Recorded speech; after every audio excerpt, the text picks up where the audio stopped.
Backcomb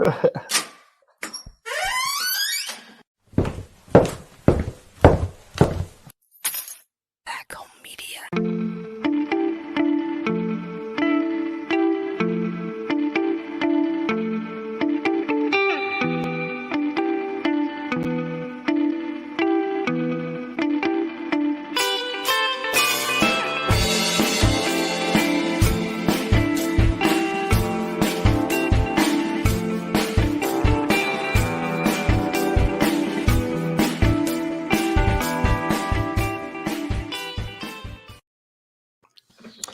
Hello and welcome to Growing Garden City. I'm your host, Kent Williams, and with me tonight is Backcomb Media producer, writer, show creator, guru. Keep going.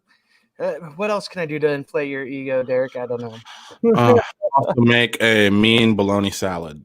Mean bologna salad. There you go. Well, I'm going to. My grandma sent me the recipe yesterday, so I'm gonna add that to the resume. If you don't know Derek, he is again a partner at Backcomb Media. He produces most of the shows. He's behind the scenes on most of all of them. All of them, I would say. Except for your political show. I just, everything else though. Yeah. Right. Derek hosts the Elkhart Tapes, which is based out of Elkhart, Kansas, the Southwest Kansas community. Tell us a little bit about that show, Derek, and what you do there. So like 3 or 4 years ago, there was a couple unsolved murders in my hometown, and I started just reaching out to people through a Facebook page, and like I started getting a lot of phone calls from like people from all over the generations, with information about like things that they remembered from back then. But the longer I did it, like the more I realized that like I would get like maybe like 3 or 4 years ago page, and like I started echoing. So like I started realizing that like I would get like 15% of the call would be about my hometown and like that murder, but the rest of it was just like all this really interesting stuff that happened in this town that only has never had more than 2,000 people in it.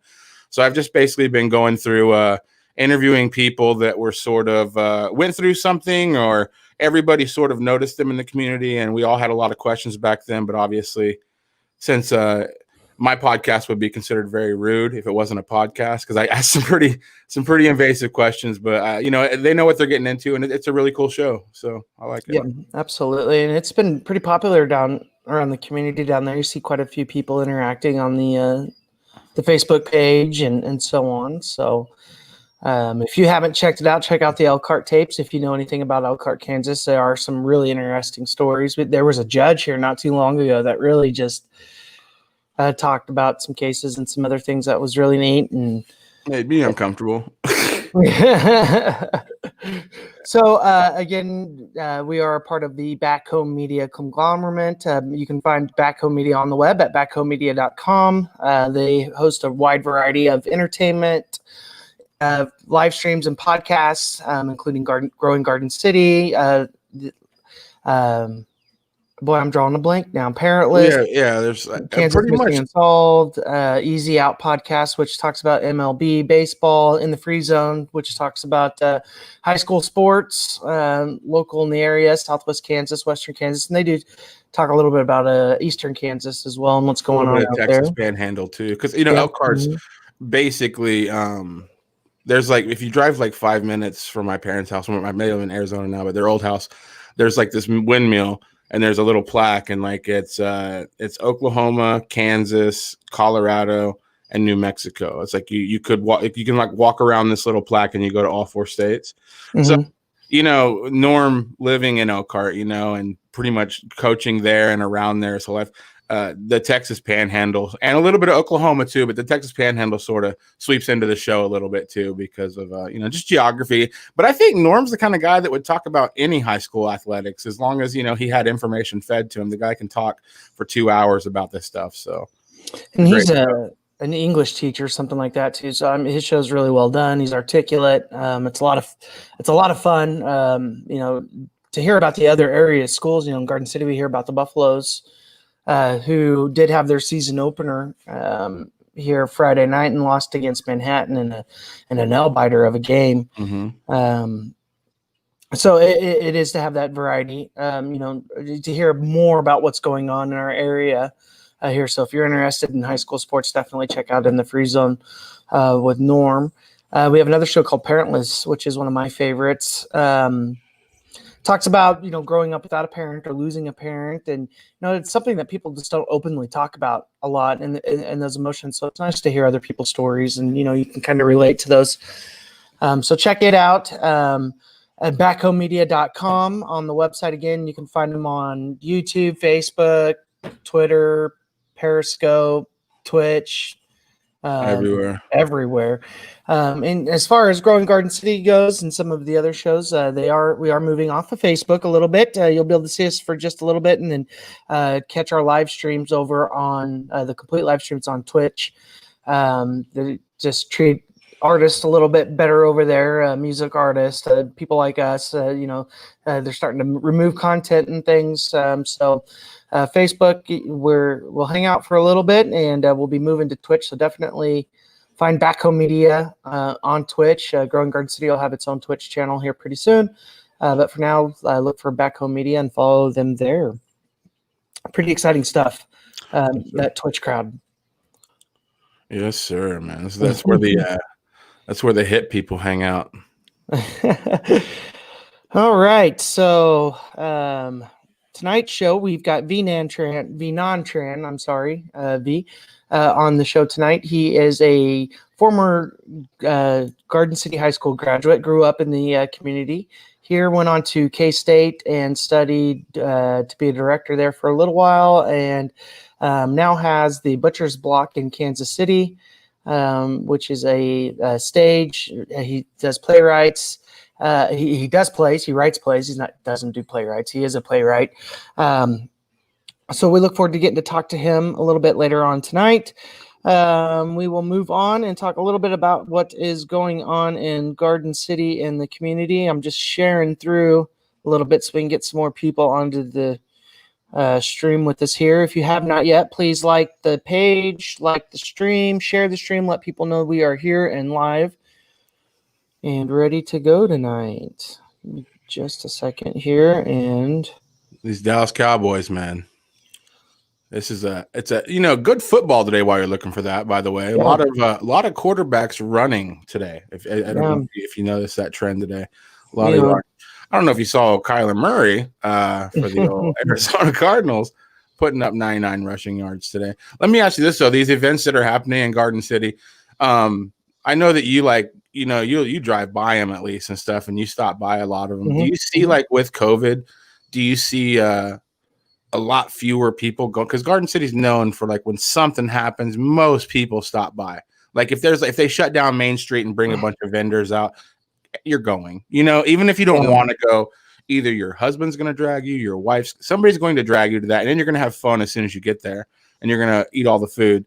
But do you see pretty much the same amount of people getting out and supporting things just with masks now? I would say most things still pull quite the crowd. The new brewery here in town, Hidden Trail Brewery, had an opening here and it was packed, tight.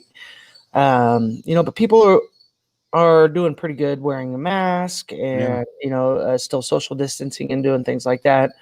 We are seeing, the last I knew, and I could be wrong on this, a spike in numbers here in Garden City currently. But with school starting and, sports being back, we're going to see a higher spike. And hopefully we don't. I know our school system moved into the level 4, which means the students are staying in their classrooms. The teachers are being mobile now. The playgrounds are shut down. Lunch is served in the classroom. So we're a couple of levels away from being remote only here in Garden City, but hopefully we stay kind of where we are and see some decrease in cases. And maybe, who knows, with the cooler weather, maybe COVID will kind of lapse a little bit. I was gonna say, why don't we go ahead and get V up here, because I think some people want to see his face. Sure. Yeah, let's do that. We'll talk about these. There's a bunch of events we want to get to that are going on this week in Garden City in the next week or two, and wear a mask, but definitely support these and patronize these events. But let's bring up V right now. Sure. How you doing, V? Hey guys, how's it going? Good. Welcome to the show. Hey, thanks for having me.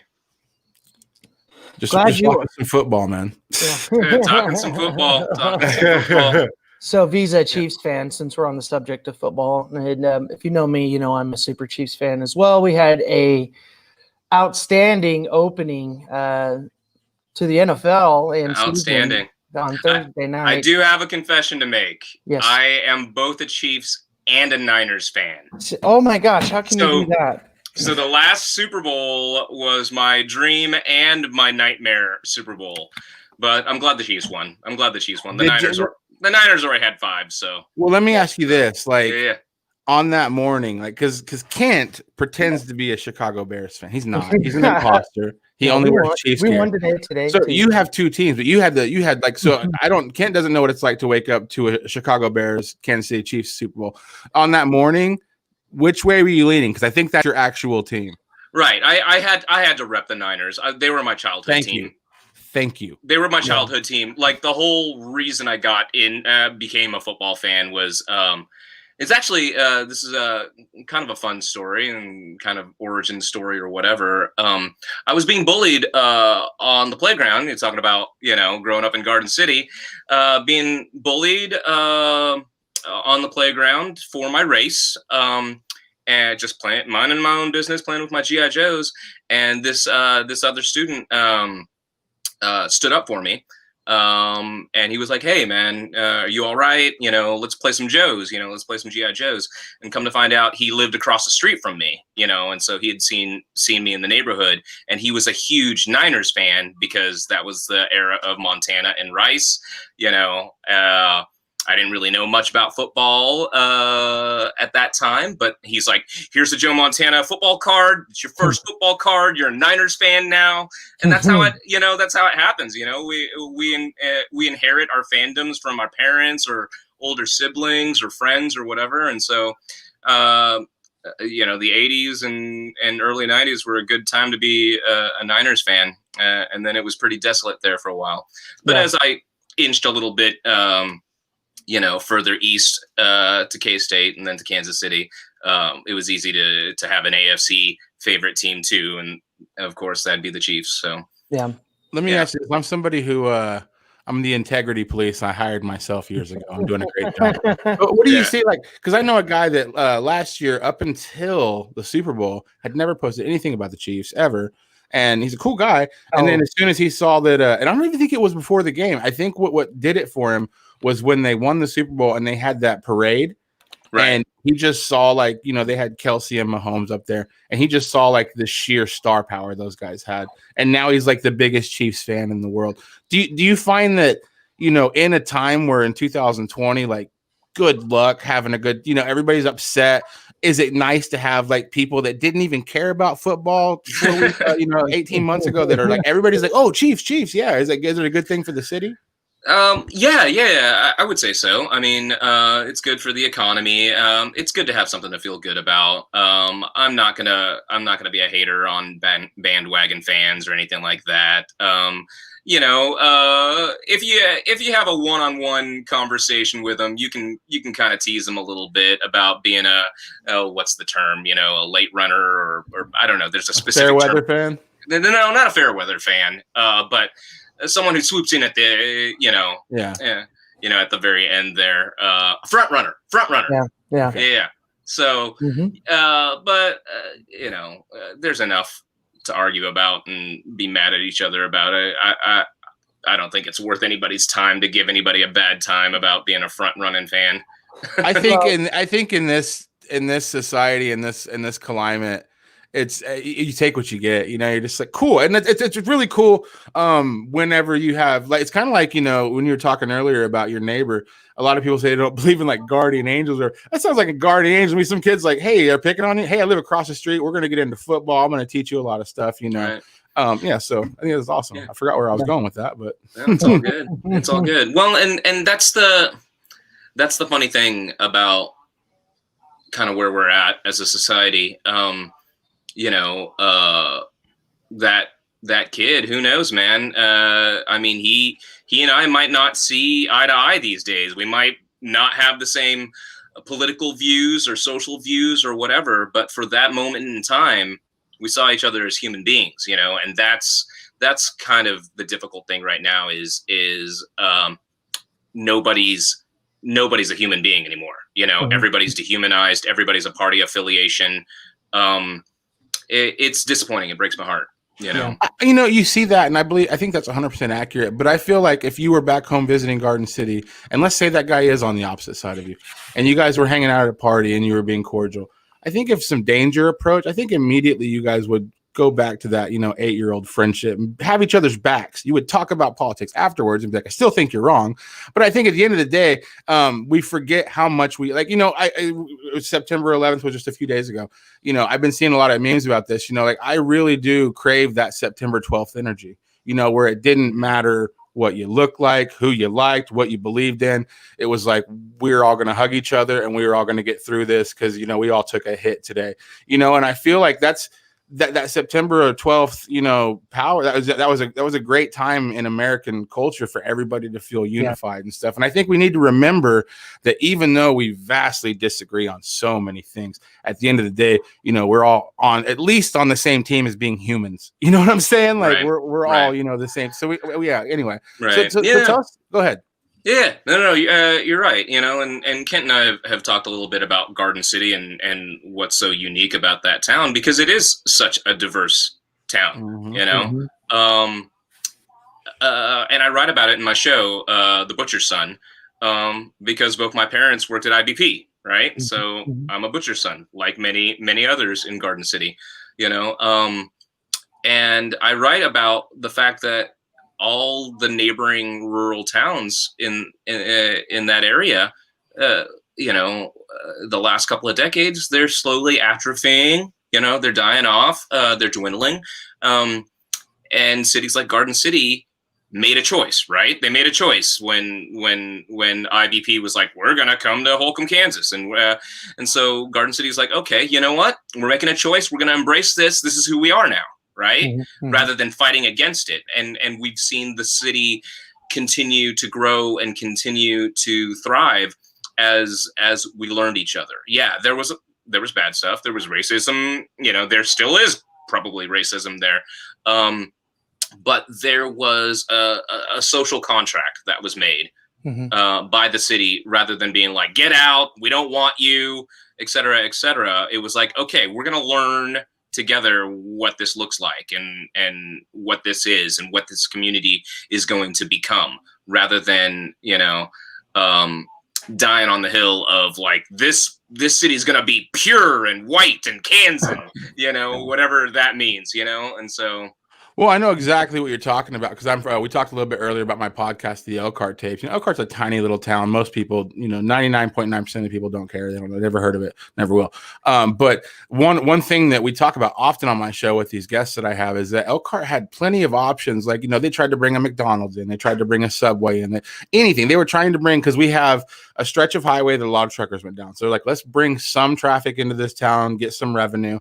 And every local business owner fought it tooth and nail. We never got anything.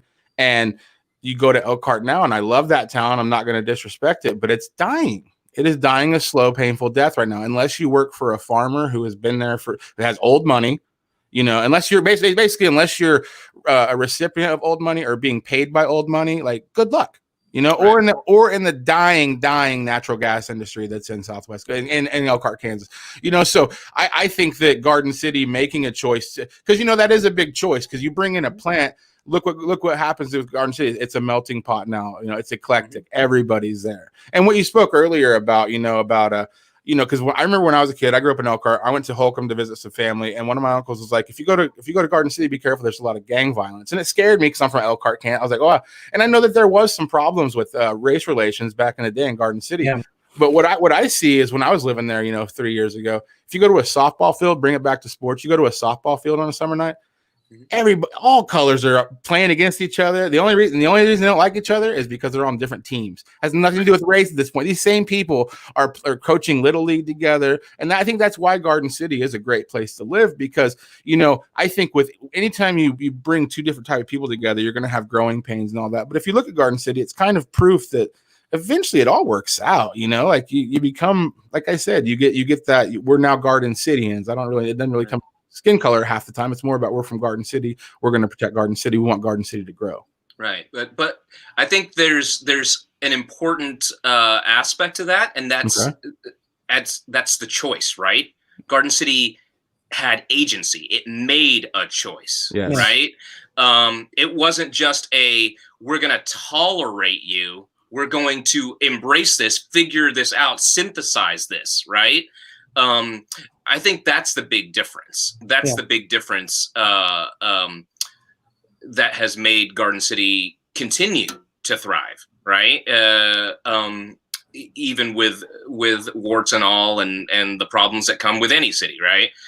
Is that it's always an active choice, you know, from a day-to-day basis to a generation basis, you know, like a lot of the Vietnamese families, like my own, like we moved away, you know, but then the Somali refugees came in, you know, and Garden City made a choice again. They didn't say like, oh man, we miss the Vietnamese. The Vietnamese are gone. We don't want these Somalis. It was, oh, okay, we're gonna make this choice to the point that, you know, like the big terrorism plot that happened a few years ago. Garden City made a choice, said not in our house, not in our town, right? So it takes that. It takes that it's always active. It's just like love, you know. You got to make that choice to stay in love every day. You know, and I think that's the same way a community should be as well. So to back it up, I guess. So you said you graduated in Garden City. I'm guessing like you grew up in Garden City. I don't know if you're from there. Was it industry that brought your family to that part of the country, or? It was the meat packing plant. I was born in Vietnam, and my mother, my father, my sister, and I came to America with the clothes on our backs and $20 that a missionary gave to me, and my folks built from there. We fled Vietnam. We were captured by the Khmer Rouge on the way out. Time out. So explain that. You can't just say we got captured by somebody. Wait, how old were you when you get captured? And I was a baby. Oh, so you don't super remember that. I don't remember it at all. In fact, here, like this was me. So you can get the glare off. Wow. So little guy. This was me. This was me. And then this was the actual wallet size photo that was on my paperwork. My dad and my mom and my sister and I.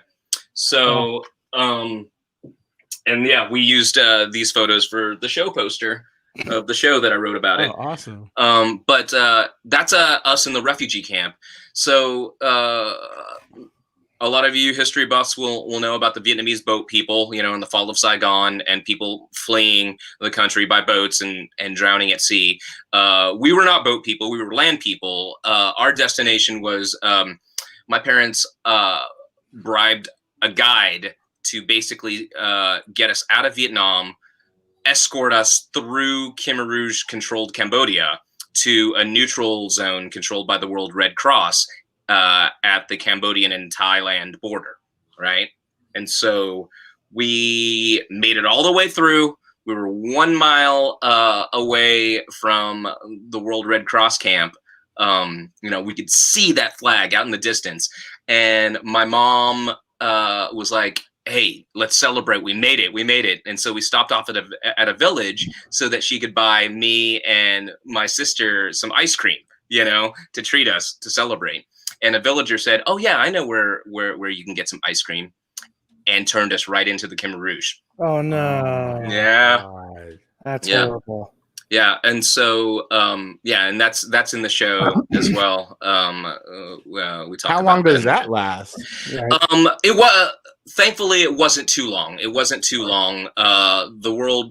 Red Cross officials basically made wellness visits to the Khmer Rouge prison camp. And it was just kind of a weird deal. They had like a bribe system, you know. It's like the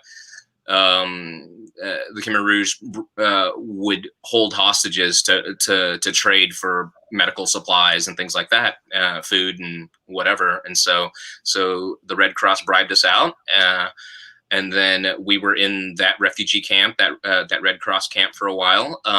And then when we finally got clearance to immigrate over to America, then they shipped us to the Philippines for an orientation camp where my parents learned like basic English, and then they dropped us in Wichita, Kansas, because that's it was like a ministry sponsored us over, right? And so that's where that church was located.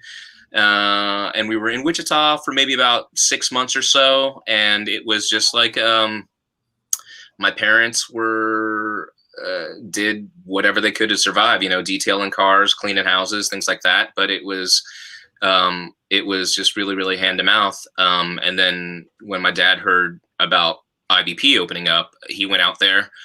He got a job, and then my mom and the rest of the family followed after that, and she got jobs there too. So, wow. So, how old were you when you finally moved to Garden City? I'm assuming like I was probably about 4 or 5. So 1984, 5? Yeah, 84, 85. Yeah, and I started. I was able to start school. My entire K through 12 was in the Garden City School District. What is it? US 456. 457, close. 457. Oh, Yep. I was so close. Well, it's been a few years. So let me ask you this: what's it like walking into I don't know, Garden? You can't say predominantly white back then either, can you? Like Garden City hasn't been predominantly white in how long? Yeah, it probably was predominantly white. Growing, I guess. Okay, let me rephrase my question. What was it like being a kid from Vietnam, walking into a predominantly American school? Where you probably didn't know very much of the language or as much as they did. Like, what's that like? Fortunately for me, I grew up purely bilingual and then very quickly dominantly English,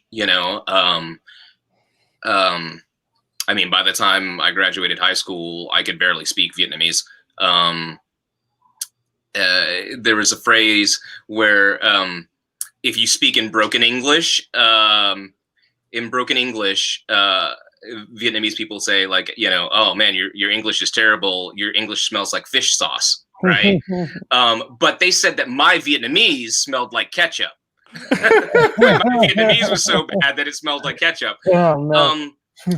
It was tough being like the token, Asian friend of all of my friends, but it's all I knew, right? It's all I knew, and being of the stereotypical model minority, we talk about it's become kind of a pejorative word, but we talk about privilege a lot. But that was a double-edged sword. That was immense pressure for me, being a model minority, but also it was privilege, because I was able to just keep my head down and do my thing. Mm-hmm. But yeah, I mean, when racism or prejudice happens, it's always a blind side. It's always a blind side, it's like, and literally on that playground, I'm playing with my G.I. Joes, and all of a sudden I hear, "Go home, Gook, America won the war." Right? We're like 6 years old. Yeah. These kids don't know what gooks are. Right. They don't know what that means. Mm-hmm. Kids repeat what we teach them. Yeah. Right? Mm-hmm. It's something that they heard their parents say. They don't understand, Probably saw it in a movie too. Different time. Right. Could be. Yeah. And so it's always a blind side, but I also know that there's a spectrum of it all, It actually happens still to this day as an adult, with a few accolades under my belt. I'll walk into a gas station and I'll hear Ching Chong or Jackie Chan or whatever. But I'm a grown up now. So I'm like, no, that's not cool. And I'll shut them down, and I have the resiliency to be able to do that, right? Not because I'm going to change that person's mind, but so that everyone else witnessing goes, "Oh yeah, that wasn't cool." Yeah. And the next time I see that happen, and someone isn't able to defend themselves, I'm going to speak up, and I'm going to shut that down. Mm-hmm. But the spectrum of privilege and what I'm talking about is that. I'll lead you down the road a little bit. I remember when my wife and I were dating, and we went to visit my family who had moved out to Georgia. and we're driving a road trip tour of the American South, the Deep South, and it's nighttime, and it's in Mississippi and Alabama, and I told her, hey, when we take a pit stop or if we get pulled over, we're just traveling companions. You know, we're not a couple, right? Not because I'm paranoid, but because I'm prudent, because I don't want to deal with it. You know, I didn't want to deal with anyone's prejudice because, again, it blindsides you. I don't know who I'm encountering in those places. I don't know what could happen, and I'm not going to risk it, you know? Yeah. Because I have a great sense of responsibility for what my parents sacrificed to get me here, you know? And it's like my mom says, when COVID hit, and I was worried some of our older relatives, are they taking this seriously? Are they not? You know, and I checked in with her, and she's like hardcore quarantining, and she's like, I ain't going down like that. You know? It's like, I made it all the way to America. I've been here, rebuilt my life. I ain't going down like that. I ain't going down because of COVID, right? And it's the same way. I'm like, I'm not going down because of someone's predetermined prejudice against me. Now, that said, when you talk about the spectrum of privilege, right? Mm-hmm. There was one time my wife and I were visiting that same trip, and just about 45 minutes away from my mom's house, we get pulled over, and there was a mix-up with my paperwork, you know, because my car had been totaled, and so my mom sold me hers, but you know, it was my fault. I didn't get the registration changed over. So my tags were expired and the registration didn't match, right? And so they were going to impound the vehicle. But late at night, Deep South, I was allowed to get out of my car. I was allowed to remove all of my affects from my car to the station. They even, you know, the squad car escorted me. You know, I had free. Now, what happens if my skin color is a little bit different in the Deep South, being pulled over late at night with a stolen vehicle? It doesn't even have to be the Deep South. I'm from Elkhart, and I've heard stories like that happening. You know, it's this is the thing. I'm half Mexican, but I was raised by white people, so I don't feel like I don't know where I stand on that. Like, I question my minorityism, whatever it is. I question, like, am I a member of that club? Now, if somebody else questions it, you know, I get Latino really quick. You know, you know what I'm saying? Right?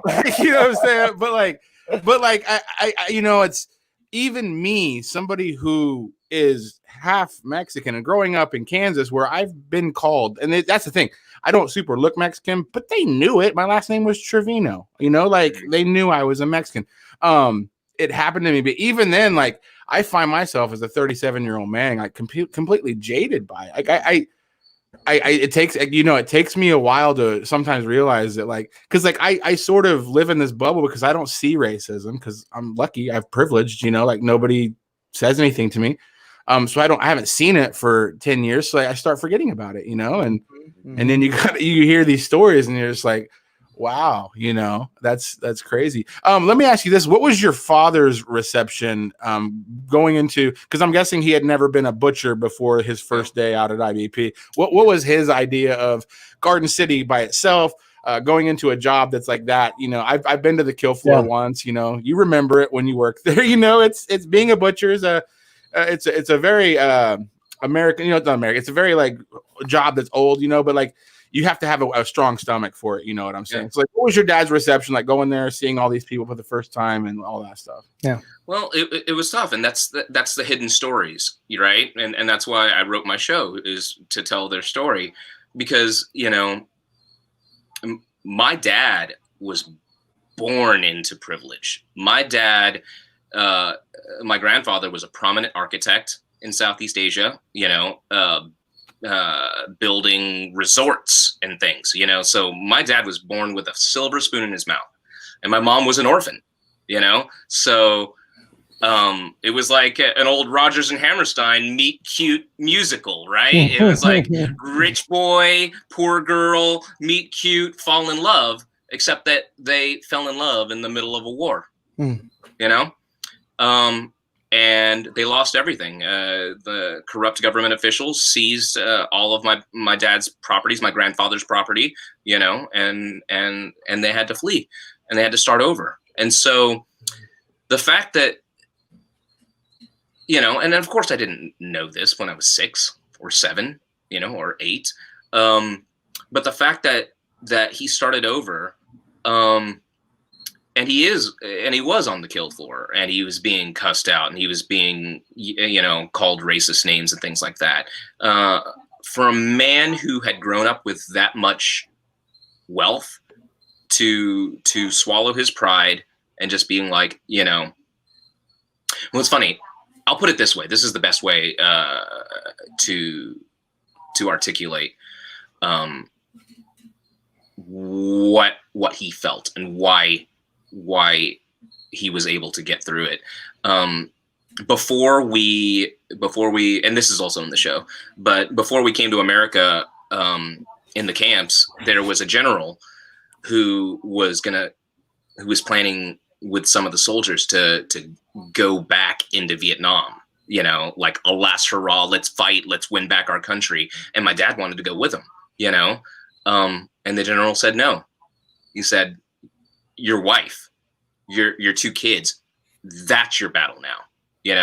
You're not going with us. That's an order. They're your battle. And solid dude. A lot of generals would be like, yeah, kiss him, and we're leaving. He was just like, you have because he knew it was a suicide mission. He knew it was a suicide mission, and he was just like, you have a new war, in a new land, and you're gonna fight. You're gonna fight for your wife, and you're gonna fight for your son, and you're gonna fight for your daughter. He had a hell of a fight ahead of him. He did. Yeah. And so every day on the floor when he was being cussed out, and people are just like, oh, he can't speak English, or oh, he's nothing, he's a nobody. They don't know where, they don't know. They didn't know his history. They didn't know what he had lost and what it took to get us here. And I think that's why storytelling is so important to me. Is being able to articulate those stories and being a voice for my parents' broken English, so that people might understand and people might see their broken English as something beautiful. At what age did you start learning about their pain? Like, because a lot of kids just breeze through life without ever questioning, like, how mom and dad are doing, Right. Was that something you did as an adult, asking your parents these questions, or was it early on your dad just openly spoke to you about what he dealt with in order to prepare you for what you would deal with? It's a both, because on the one hand, they sacrificed so much and worked so hard so that I might not realize that I was impoverished when I was a kid, that I might not realize all that, so I could focus on my studies and focus on all those things. But man, like, the war and our refugee journey, it was the wallpaper of my childhood. There's no getting away from it. It's seeped into the fabric of your existence, and so it's not now until as an adult I realized that that's inherited PTSD. That's inherited intergenerational trauma. But growing up as a kid, they tried to just get me to focus on the prize, right? But at the same time, they were also the types of parents who were like, we didn't bring you halfway around the world, out of communist Vietnam, through Khmer Rouge-controlled Cambodia, and the refugee camps of Thailand and the Philippines for you to get a B. Yeah. For you to not take out the trash. For you to not clean your plate. So that was my behind that. Right. Yeah. So that was my version of through the snow 5 miles both ways, right? So let me ask you this. So you're a playwright now. At what point do you realize that writing is what your jam is? Man, it's all of it. It's the performance, it's the writing, it's the producing, directing, all of it. So it's just like everything that involved with that. So I'm guessing, when does that start for you? Well, all of that wasn't my focus. I mean, I was very much stereotypical Asian student, like, got to get the straight A's, gonna get an Ivy League education, probably go into law or medicine. And my sophomore year, GCHS messed around with a weird grading scale where 94 to 100 was an A. Yeah. And I got a 93.4 in geometry. Oh no. And the teacher wouldn't work with me. And so I lost my 4.0. I lost my 4.0 with a 93.4 in geometry. And so I figured my life was over, you know? No law school, no med school, no Ivy League school of my choice. And so I figured since my life was over anyways, I would just do what I want, you know? And I had friends who were in theater and doing music and whatever. And so I started a band and started auditioning for plays and just kind of fell into that. And band? You played music? Yeah. I've got some albums out there, a couple of albums over here on display. But yeah. How old are you, if you don't mind me asking? I am. You don't have to say. Yeah. Are you old enough? I'm old. Are you old enough to have played a show at the Pond? Yes. I don't think so. He's only a couple of years older than we are, Derek. Have you been to the Pond? Because some people, it's just like, so north of Walmart, there was like this, now it's like an apartment complex or something, but there was like this old house and there was an old fishing pond that was dried out, and the bands played on the dock. No, was that before my time or after my time? It was after. I think it's been going on since like somebody should do a documentary about the Pond. It was more like punk bands that were kind of hanging out there, but from like the 70s, bands started playing there and stuff, and then around 2010 they tore it down. But I don't think it wasn't a music venue the whole time for that 40 years. You know, it was like, I think it was every once in a while whoever lived there would rent it out and stuff. Right on. Yeah, no. I totally slept on that during my years there. But Can you talk a little bit about the bands you were in? Maybe we might remember one. Or oh no, they were terrible. We played like one or two gigs. You know, I didn't really start playing a lot until college, and then mostly until Kansas City. So, yeah. But yeah, no. What's that? What do you play? Rhythm guitar and lead vocals. So, nice, man. Me too, buddy. Yeah. Nice. It's a tough gig, man. It is. When you look like me, it's tough anyway. I don't know. No, when I think I was a freshman or a sophomore, I wrote a story about my dad, and it got into the school's literary journal, you know, and my mom's eyes lit up and she's like, you're the one. You will tell our story, you know, you will write a book about us, you know? And I'm like, I'm 15, you know, I'm not going to write our story. I'll screw it up, you know? But I took her request and I put a pin in it, put it in the back of my mind, and I just continue to live life, you know, and I just listen and I jot down their stories, an essay at a time or a poem at a time or a scene at a time or a song at a time. And then it was when my father passed away in 2008, maybe the year after that, my sister was like, do it, you know, what? Because at that point I hadn't released anything. I hadn't released a CD. I hadn't written, you know, she was like, you know, where's your CD? Where's your stories? Where's our story? To do with your dad being around? Like, was there a part of you that was afraid to express your artistic side or his story where he would see it? I think so. I think it has a lot to do with family dynamics and party dynamics. Actually, if you're a D&D player or an RPG player,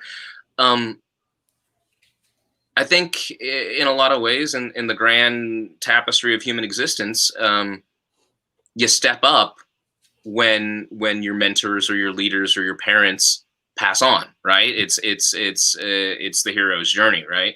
And for me, I don't think that I think my dad loomed so large in our family dynamic as the backbone of the family that there wasn't a need for me to rise up, right? There wasn't a need for me to champion our story or whatever, you know? And so as much as I had accomplished up to that point, there was probably a bit of me resting on my laurels, you know, and just being like, oh, all right, you know, this extended adolescence, you know, and we were in a recession, all these excuses, you know, well, this is a bad time to be an artist, even though I was, you know, a working artist and you know, an actor and musician, but well, a big part of art is timing too. So you have to ask yourself, if you have done this when you were younger, would it have been as good, or would you have told the story as well? Right. No, because structurally, the play as it exists is, you know, I wrote it to play both myself and my father, you know, and it is very much a son becomes father journey, you know, and not to discount my mother and my sister either. Their roles, it's a 4-person full, you know, 4-character ensemble piece, you know, but the lead actor, in this case myself, you know, it's about that transformation. It's about that passing of the torch, you know. So, and in a lot of ways, it was probably my way of grieving. Yeah. So when you moved to Garden City, was it before or after the influx of Vietnamese at the plant? Did you guys arrive before? I think, well, since my dad and my mom were there right when it opened up, I would say that we were part of that first wave. Okay.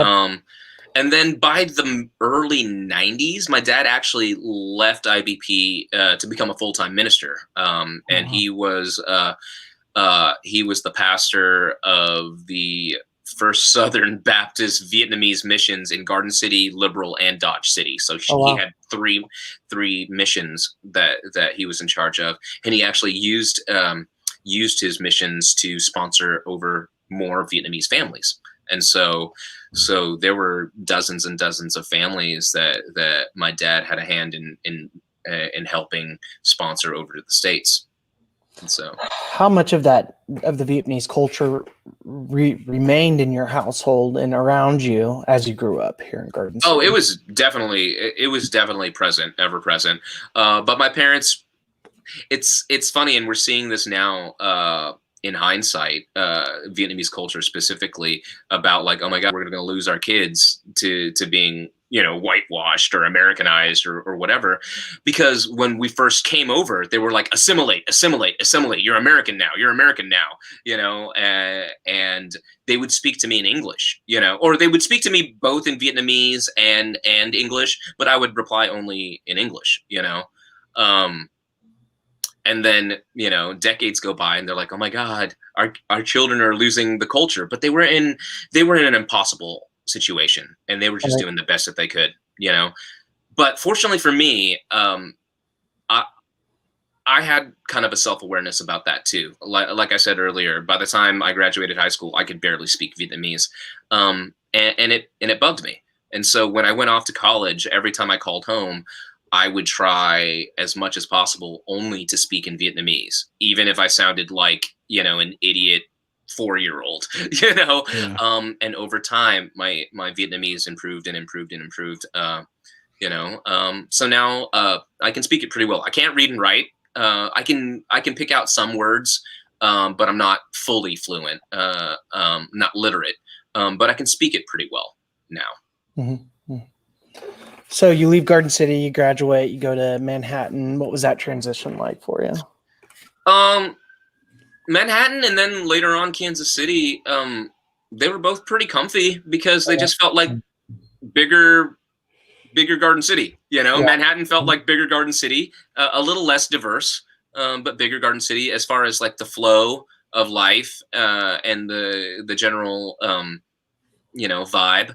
And then Kansas City just felt like bigger Manhattan, but more diverse again. So, yeah. So, like, would you? You said you did the high school production. Did you feel like, because it's kind of hit and miss on what kind of funding these schools are getting for programs like theater and stuff? How was Garden City's theater program when you attended? It was great, man. I loved GCHS. It was big. There were a lot of activities. You know, there was chess club, there was ping pong club. You know, we were competing. You know, debate, forensics. You know, debate and forensics were my jam. The choirs, you know, were my jam. And so I felt like I had a really good opportunity to flex my muscles in the things that I had interest in. So in addition to, you know, athletics and academics and all of that, I think there was and foreign languages, man, lots and lots of foreign language opportunity at Garden City. I mean, I got to take, you know, 3 years of Latin, you know. I mean, I took AP Latin. Mr. Nyberg was really disappointed that I didn't take that fourth year of Latin, because at that point I knew that I was going to go into performance, and so I opted to not take the second AP Latin class. But yeah, he was mad at me for that. What can I do, man? So go ahead. Did you have Mr. Williams for theater? Yeah. Mr. Williams and Mr. Tidwell, T and Bill. Yep. We were their first set. You know, you don't realize it at the time, you know, but it's just like, you know, T and Bill. My parents, you know, like what my parents did, they did at an age younger than I am today. You know. Yeah. Mr. Williams and Mr. Tidwell had to deal with teenage me at an age younger than I am today, you know? And I've gone back and I've apologized to those dudes. I'm like, I am so sorry you had to put up with our nonsense, you know, in your first few years of teaching. Yeah. I don't know if we were their first sets, but we were real early on. Yeah. I want to say that they were 26, 27 years old when they got us. So really? Yeah. Go ahead. Mr. Bill, I was Mr. Bill's last. I was a freshman his last year there, and then it evolved from there. But I only had a little bit of time with him, but he was awesome. Yeah. You know, theater was great. I was going to ask you, because you're a musician, so you know how hard it is to first of all, like, get anybody to even listen to your art. You know, like, it's hard to get somebody to sit down and listen to it.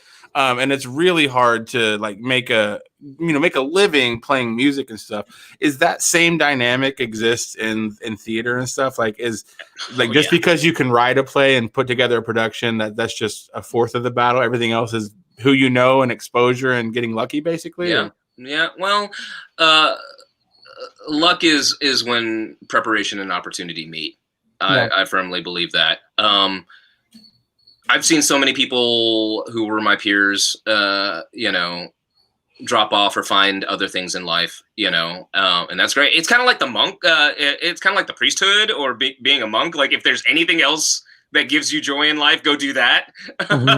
because it's hard. But I know that I'm a lifer. I'm going to be doing this for the rest of my life, you know, and so that's when you kind of put your business cap on and be like, okay, I got to diversify my revenue streams. I've got to, you know, figure out what my pieces of the pie are. You know, here's grant money, here's actual revenue, here's XYZ, here's survival jobs, whatever.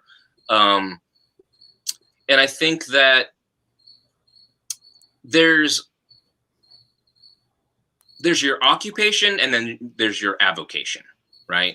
There's your job that pays the bills, and then there's your calling, right? And sometimes those can be the same, and sometimes they're not, and that's okay. Making peace with that delineation has helped me survive, you know?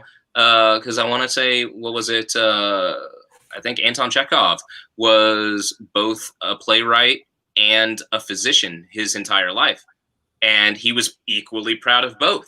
Yeah, you know, and I think that that's okay. Yeah, I think that's totally okay to be a doctor and also a novelist. You know, well, I always question like people's like when people like, you know, would get super frustrated because they'd be like trying so hard to, and they weren't really trying that hard when it came to their art, but they were trying really hard to. And I was like, do you want to be like an artist or do you want to be famous? That's right. right. I want to be famous. I'm like, okay, right. I'm not. I don't want to hear your CD then. You know what I mean? Like, Right. But And I mean, I feel like art is for a lot of people, art is like at its purest level when it's almost in that hobby. You know, you have what you do. Like me and Kent, we work. We you know, we like to do podcasting and stuff, but it's the same thing. Like we make our money in one way, but we make our happiness in another way. You know, like this is what we want to champion, and this is what we want to work out for us and everything. Right. And again, like in life, it's a spectrum. You know, it's like you know, some people have to set sail and burn everything behind them and go out there and try to do the art. And that's the only way, that no fallback plan. And that's the only way their best art will burst forth out of them. And then other people, they're like, I need to have the security to provide for myself, to provide for my family. If I don't have that, I'm stifled, you know, and I can't create. And so they go the day job route. And then in the hours left, that's when their best work bursts forth out of them. And neither, those are like two ends of the spectrum. Neither is wrong. And then there are seasons, you know, in your life. Sometimes it's a season for you to get a full-time job and pause with the art or do it on the side or whatever. And then there are other times, you know, like right now, for a while, I've been completely self-employed. It really sucks being self-employed in the middle of a pandemic. But that's the season I'm in, you know, and I think theater taught me this. No matter how great a play, it's going to end, right? The run's going to end. No matter how bad a play, the run's going to end, right? It's not forever. It's for now. It's important, I think, as an artist, just to keep putting the iron to the fire. And I don't know how smart it is to live your life based off an 80s movie quote from a baseball movie, but I'm a firm believer: if you build it, they will come. If you're doing stuff, if you're putting every ounce of what you got into your art, unless you're just really bad at it, which generally people find out pretty quickly, you know, like, and they give up. But like, if you're putting everything you got into your art, eventually somebody's going to appreciate it. And if they don't, who cares? You appreciated it. You know that you left nothing on the floor. Everything went into your art, you know. And I think there's a lot to be said for, you know, like I said, I made myself the integrity police a long time ago, you know, but like, I really do appreciate, you know, somebody who's creating something and then, you know, you ask them like, well, what's this for? Is this like you trying to get it into a movie? And there's like, I just felt like writing a song. I'm just like, what? You know, because you know, growing up watching MTV and, you know, watching movies about rock bands and stuff, it was kind of like, okay, you learn the chords, you write some songs, and you mess some hotel rooms up, and then I don't have to worry about money ever again. It's like, it's just not realistic, you know. And I think that it took me a while to like make peace with that. Like, you know, like, well, I'm not like a touring musician, so I'm a failure. But then I was like, that doesn't. And honestly, I don't even think I'd want to be a touring musician. I have several friends that got to live that life, and I'm good. Right. You know, sleeping in a van, I'm good with that. You know, like, yeah. And that's, at the end of the day, nobody defines success for you. No, you shouldn't let anyone define success for you. You shouldn't let anyone define happiness for you. And also, what you do isn't who you are, right? As much as I love my art, it's actually part of my mental health and wellness journey to fix that in myself, because for so long I defined my self-worth with my product, you know, with my art, you know, and I became a workaholic, and I became a, you know, I mean, I had to struggle with perfectionism and just being a grinder, you know, because it was necessary, because of the industries I was in, but also it's kind of addicting, you know, too. And then layer on top of that, being a refugee kid whose parents are like, we brought you over here and we laid it all out, you know, an open horizon. We didn't even force you, you know, to give up your art. We supported you. So in my head, you know, there's a voice that sounds like my parents that say, so you better succeed. Yeah. But it was my mom It was my mom on a visit. This was after my dad passed. It was my mom on a visit. I was in the middle of tech week for a play, and that's the week before we open and we add all the tech in, and so it's super busy, right? At the same time, I was invited to do a TED Talk, a local TED Talk, right? And it's not like, my mom knows what a TED Talk is, but so she was just in town visiting. She was tagging along. I'm running to this dress rehearsal for this TED Talk, and then I immediately drop her off at home and go to my dress rehearsal for my show. And I got home that night, and she was like, "Hey, whatever that was earlier, the TED Talk rehearsal." She was like, "I could tell it was kind of a big deal, but I could also tell you weren't there. Like, you weren't present. You were already at your next thing." And she said to me, and I did not realize how much I needed to hear this, but she said to me, "If you're trying to prove something to me, don't. You have nothing to prove to me, right? Anymore. I mean, you told our story. You're doing TED Talks, whatever that is. You're doing what you chose to do. Stop being like this. Stop driving yourself into the ground.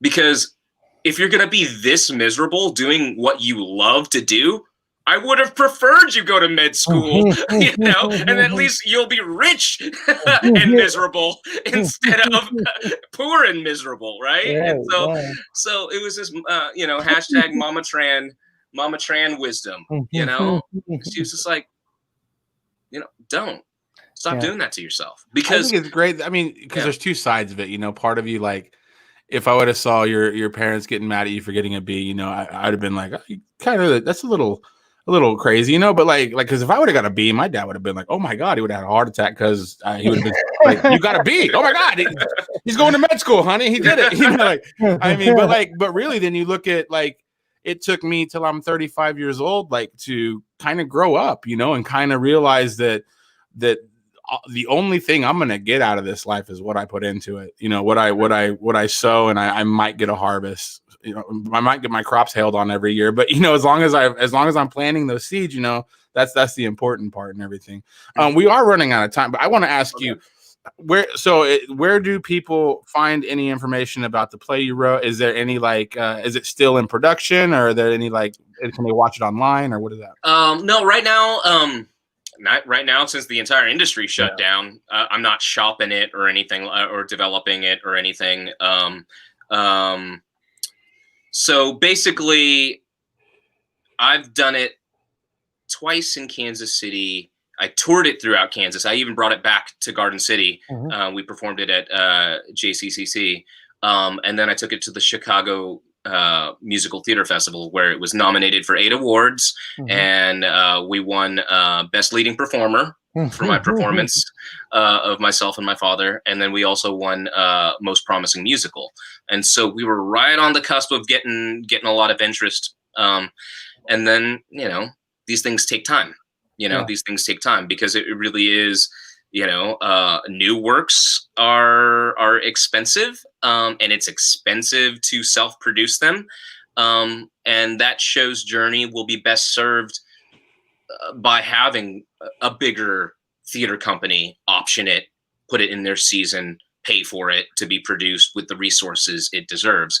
But again, it's like, it's tough to choose between a new play, especially a new play about a Vietnamese family, a folk musical about a Vietnamese family, versus, hey, let's do Bye Bye Birdie again, or Oklahoma again, because we know our old subscriber base is familiar with that, so I understand the economics of it. But that said, I know that the play has support, and I know the potency of the story, because I see it. We've seen it in the audiences that have watched it, and how much it reverberates with them. So we're hanging tight. I'll continue to develop it, and I'll continue to write other stuff, do more music, do more theater. Right now, doing a lot of show running for online stuff. So that's how I'm keeping myself busy. while the industry is shut down from live performances. Yeah, it's crazy how like there was about a week and a half when they shut the world down that everything was crazy, but most companies assimilated. They're like, most industries too. They're like, you got a webcam? Yeah. All right, show up Monday. We're gonna figure this out. Like we're gonna figure this out. Yeah. Log in Monday. We will figure this out. Well, we really appreciate you doing the show. Is there anything we missed? Is there anything you want to promote? Anything you want to talk about? Oh yeah, where you can find me. I have a YouTube channel. You can find most everything about me, The Butcher's Son, which is the show, or our venue in Kansas City, the Buffalo Room, which is right now, on hiatus while the pandemic's still going on. So, it's youtube.com/VTran music. That's VITRAN music. So catch some stuff there. Awesome. Is it cool if we put a little bit of one of your songs on the audio version of this show? Yeah, absolutely. We'd love to, man. Yeah. Awesome. Yeah, definitely. Yeah. Well, V, we thank you very much for joining us here tonight. We definitely want to have you back on. I feel like we only scratched the surface on the story that you can tell and reverberate out to our audience. I've heard some more. I've only known you for a few months now, and sometimes learning about you and your story, and man, I did. It's awesome. I wish I would have gotten to know you when you were here in town a little bit more, but it is what it is. But we definitely want to have you back on the show and maybe dive in a little bit deeper on some of this stuff. And yeah, man, bring me back about week 16 or 17 of the NFL season, and we can talk playoff hunt. Okay. Yeah. Who's your pick? Who are the Chiefs playing in the Super Bowl this year? Oh gosh, man, it'd be kind of cool to have a rematch. Yeah. A rematch. If the Niners don't make it out of the NFC, I'd love to see Drew Brees. Yeah. Get another ring before he retires. That'd be cool. Or Aaron Rodgers. Like both those dudes. But now we got Tampa Bay happening as well. So who knows? Who knows? But he's got his rings. He's got his rings. Yeah. I would like to see Rodgers and Brees chase the ring. And of course on the AFC side, want the Chiefs back in there. Yeah, totally. All right, V. Well, again, thank you so much for joining us tonight. We will catch up with you here again soon sometime, and have a great evening. Thank you so much. You too. Later, man. What an awesome dude. Yeah, that V is, like I said, I've only met him a couple months ago in another little group project that we're working on about culture here in Garden City and sharing stories of immigrants and things like that, which will be coming down the pipeline. We're pretty excited about, but I had the opportunity just to sit and listen to him talk, and he's just mind-blowing. The things that he makes you think about, and how articulate he is, and just his experience, and how he can reverberate his experience out to an audience and really make a good impact on you as a person, regardless if you share the belief or if you've gone through something like that, or so definitely check him out. Check out the Buffalo Room in Kansas City, The Butcher's Son. He said you can find him on YouTube. I believe it was V/Tran music. VTran music. VTran music, correct. And we'll get the proper link. We'll have a link on the podcast, and we'll play a little bit of the track on the podcast also. Absolutely. So, well, Garden City, we've had you for a little over an hour tonight. We do appreciate you guys stopping by. We will be back next week. We're going to stop by a taco restaurant, and we're going to start doing some taco reviews on the show. So Janine should be back with me with that for next week. So we look forward to doing that. If you'd like to be on the show as a guest, or if you'd like to sponsor the podcast or anything at Backcomb Media, don't hesitate to get a hold of us through our Facebook channel. You can send us a direct message there, or at backcombmedia.com. Other than that, keep growing, Garden City. We'll see you next week. Well, I don't think and I thought it, that's different. I said what I said and I meant it, or lamented. Words given weight without thought in a person, the way that I talk and the way that I ought to be able to pause and to say that the fault can be placed on my arms. To display full assault, to disgrace in this arm. Pray for the day they could wait for the calm. You can't control the storm, only weather it. Whether it's 5 weeks and 5 days of rain sideways, or scorched earth, search for death, or water left with all the thorns, with the petals gone. Settle on the breath of autumn. If the crown fits, wear it, the crown fits. If the crown fits,